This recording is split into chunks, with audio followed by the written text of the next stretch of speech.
habits that can help you find love. Just a disclaimer, this video is geared towards women, but the principles can also apply to men. So you're probably wondering, when will love happen for me? Tired of longing for love to come along, you've probably asked yourself, is there anything I can do, or am I in the hands of fate and time? Successful people have developed certain habits related to the field they are successful in, and when it comes to finding love, it's no different. There are habits that people can learn to help love come along. People have just been taught that it's out of their hands and in the hands of fate and time alone. So the first habit is being approachable. Women will often overlook this and expect men to approach them, but they need to make themselves approachable. The truth is that many times, single men have probably wanted to approach you and talk to you, but found it hard to approach you because they were too nervous, didn't know how, or just plain chickened out. Guys will wait for eye contact before initiating a conversation with women, and if there is no eye contact, then no conversation happens. And despite their outward appearance, many guys are scared on the inside to talk to women, so having a great smile will diffuse any fears that they may have and push them to talk to you. Women often neglect how intimidating a task it is for guys to talk to women, even if it's a coworker you've known for a while. So having eye contact with the world around you, a great smile, and a great persona is an important habit to keep when it comes to finding love. The next habit is being sociable. Many women will leave initiating the conversations to the guys. Well, if you're the one looking for love, this may have to change. By talking with more guys, you'll not only multiply the amount of guys you get to talk to and have a chance of something more developing, but social people, people who know how to converse and engage others well, tend to make other people feel easier talking to, and deeper conversations usually follow. You don't want to be the shy, awkward one who just talks about the weather. Being social also increases your chances of people matching you up. This can be because you've made a bigger impression on others, or they find you more interesting, or because they feel more comfortable with you. When it comes to your conversations with any guys, remember to carry your part of the conversation. You don't want him to be carrying your part of the conversation for you, as it puts out the message that you're not interested in him. To give you some advice here, the key in avoiding any awkward silence is being prepared. You want to have a mental list of 3 to 4 categories you can bring up when your conversation runs dry. Something like, so I saw on MSN News that Kanye West, blah blah blah. And when that runs dry, go on to topic number 2, about movies, Iron Man 3. If that runs dry, move on to topic number 3. This way, if you have a mental list prepared, you won't be caught off guard. When it comes to your conversations, remember to control the discussion. You don't want to be stuck talking about the weather, which is what most people do. You want to move the conversations towards flirtier subjects, his passions, your passions. These are topics that set the mood for excitement and romance. Don't just talk about sports, steer the conversation. Talk about celebrities you find attractive, things about the opposite sex you find sexy, food you love, places you love to travel.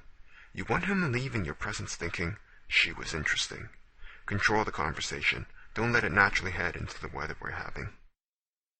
Number 3, having a positive energy. Along with everybody is an impression or emotion of what you feel about them when they come to mind. When it comes to what people feel about you, you want them to feel uplifted when they think of you. This is why having a positive energy is important. You want to avoid negative comments about things, and especially about people. That's exactly how you get painted out as being mean-spirited, unloving, or even a horrible person. Stay on the positive side of things. When someone asks you, what are you doing this weekend? Don't just go with, I don't know. That's not exciting. No one's going to be thinking about you during their weekend. Go with, I don't know, but it's going to be exciting. This keeps people wondering about you. This kind of mystery is conducive to building love. Be known as a person who gives compliments. You never know how a person's day went, especially guys. Whenever they're asked how their day went, they always say, it's fine, even when it wasn't. So giving compliments to him can change his mood in an instant. And giving compliments to people in general will make you instantly more likable and give you a good reputation. And let's face it, who doesn't like receiving compliments? The next habit of people who find love is character. Not everyone falls in love at first sight. Most people fall in love with someone they know over a period of time. It usually happens by spending a bit of time with them in close quarters. This is why character is so important. Things like being loving, having integrity, being an encourager. These things over time are going to make people fall for you. Not having character can make people decide you're unattractive. Even if you are the most beautiful person physically, if they get a chance to see that you're not that pretty on the inside, then people can decide subconsciously that you're really not that attractive. Things like talking behind people's back, being mean, acting bitchy. These are things that are going to be a turn-off. Another habit necessary for finding love is being persistent. Sometimes finding love takes time, as it doesn't happen according to a time frame. Just like anything in life, if you want to be successful in it, you need to persist and not give up. As a result of getting discouraged, we can give up on the habits of finding love, and we can sometimes put on a moody, desperate, or discouraged attitude, which isn't attractive to anyone. Being adventurous can help attract love. This is because you end up meeting new people in places you haven't been before, or you meet them by doing new activities you haven't done before. It can be because people who are adventurous are more open to trying new things, so they are more open to finding love in different people. They are less closed-minded. As a result of trying new things, developing new talents will make you more magnetic to anyone. Surround yourself with the right people. Finding love can sometimes have to do with the people you hang around with. Your situation could be that the people you hang around with are just looking for hookups. So as a result, your chances of finding love is affected by your environment. Hanging out with a group of girlfriends where some of them aren't looking for love, but you are, isn't going to attract a group of men who are looking for love.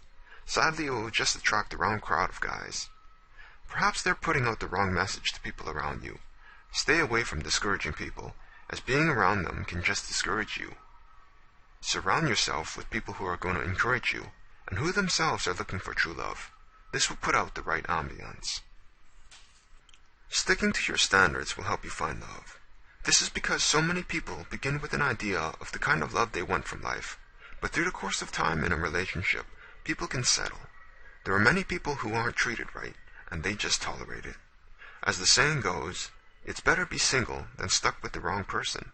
Being with someone who can't give you love is just time stolen from the right man. By rejecting someone who doesn't live up to your standards, you're actually making room for the right person. Stick to your standards of love. The last habit is getting healing from any baggage we may be carrying.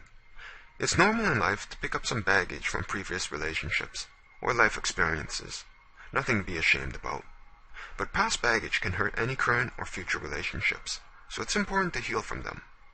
Healing can be done by getting counseling, talking it over with someone close, getting closure, taking time out for yourself, or spending time with family or friends. But whatever the case, it's an important habit to heal before moving forward. Too many people believe that love will just come along without realizing that there are things we can do to make love move faster. Developing these habits is an essential step for love to happen, so take control of your love life. So thanks for watching, and be sure to check out some other interesting videos and articles at howtogetmen.com. Have a great day.